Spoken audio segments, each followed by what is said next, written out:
I mean, last year I spent a month in Taiwan, and I just bought a ticket, bought a tourist guide, sent an email telling some people I was going to go, and went out there. Oh, I bought a sleeping bag as well, because I thought, well, if I end up sleeping on a mountain, I'll just believe God to protect me from snakes. Because, you know, there's snakes in Taiwan. I'd heard there's snakes in Taiwan anyway. There's not many snakes here. So, you know, honestly, you can't, some people talk about religion, about Christianity, as if it's some kind of crutch. To be perfectly honest, crutches are what people need when they're too lame to be able to walk. I've got no problem walking. I've got no problem stepping into outrageous situations. You need more than a crutch if you're going to walk right into the mouth of hell and go mess up the devil's business and see God do some amazing things. I mean, it better not be just a crutch, or I'm going to be dead pretty soon, because I've been surviving on an awful lot of luck for a number of years. You know what I'm saying? And some of you know what I'm talking about, you know, kind of walking with the Lord. So, you know, this is how I got involved with the Chinese world. And you know, it's amazing. 60 years ago in China, there were 800,000 Christians. You know how many there are today? I'll give you the conservative estimate, and then I'll elaborate on those figures. The conservative estimate is 80 million. That's conservative. And when I say that, I mean that is from the government's own statistics. And when the government say something in China, you always take it with a pinch of salt. 80 million. Now, that just refers to the so-called underground church. Now, we've abandoned that term in Chinese ministry these days because the church isn't underground anymore.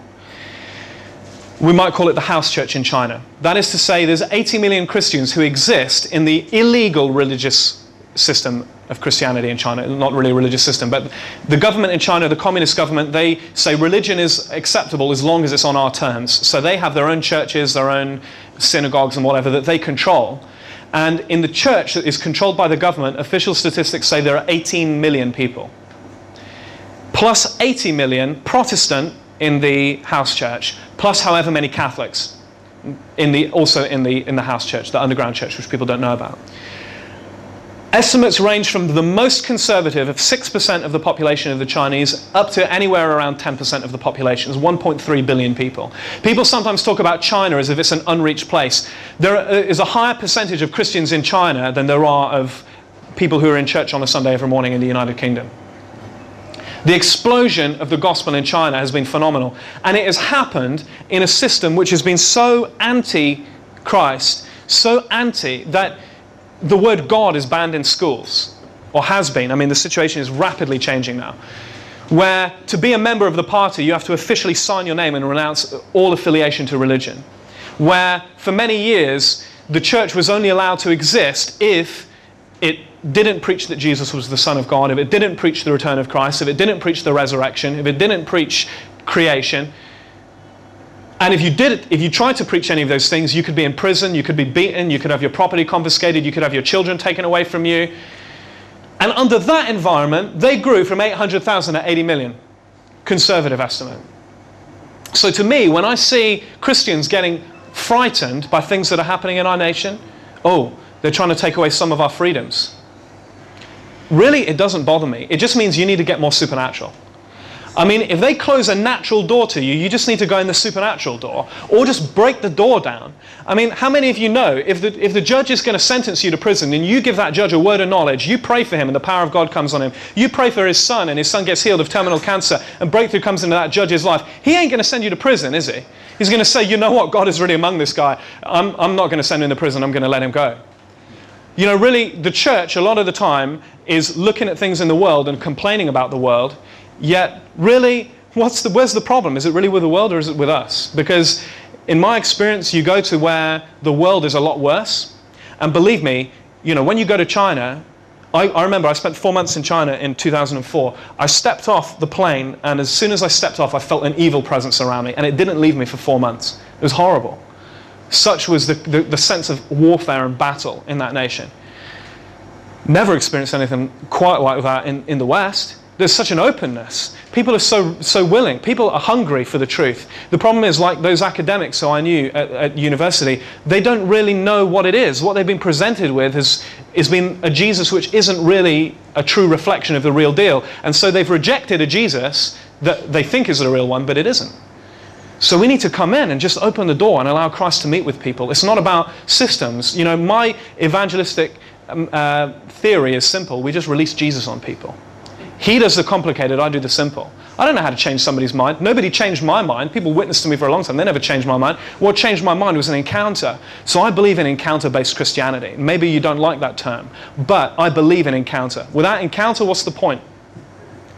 So China then, let me share with you the last 4 minutes before I just close in prayer, and we said we'd wrap up at 9, and then if anybody would like any personal prayer ministry or would like to just chat about anything, you know, I'll be sticking around for a bit, and the team will as well, and we'd love to just talk with you.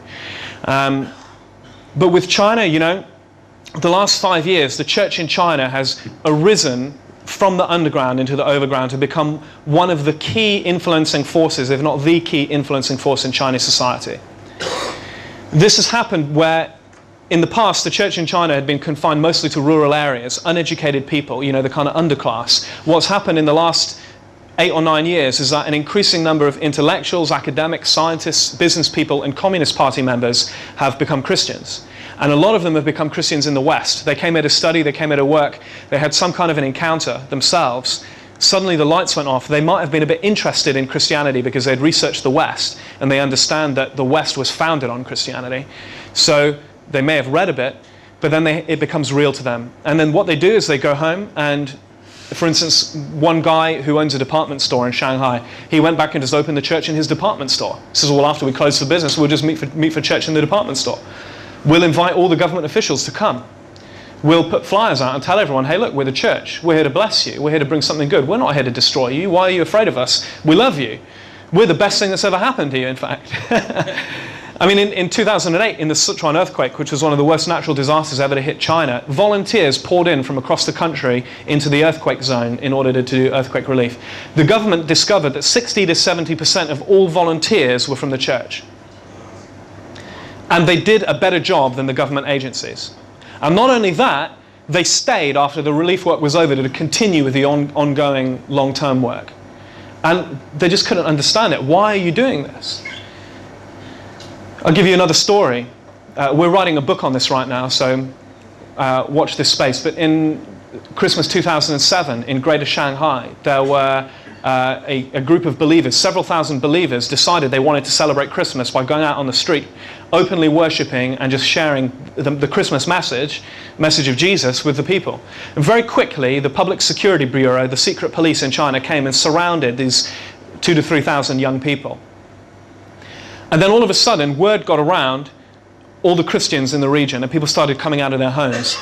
And within a couple of hours, 100,000 people from the church had surrounded the police.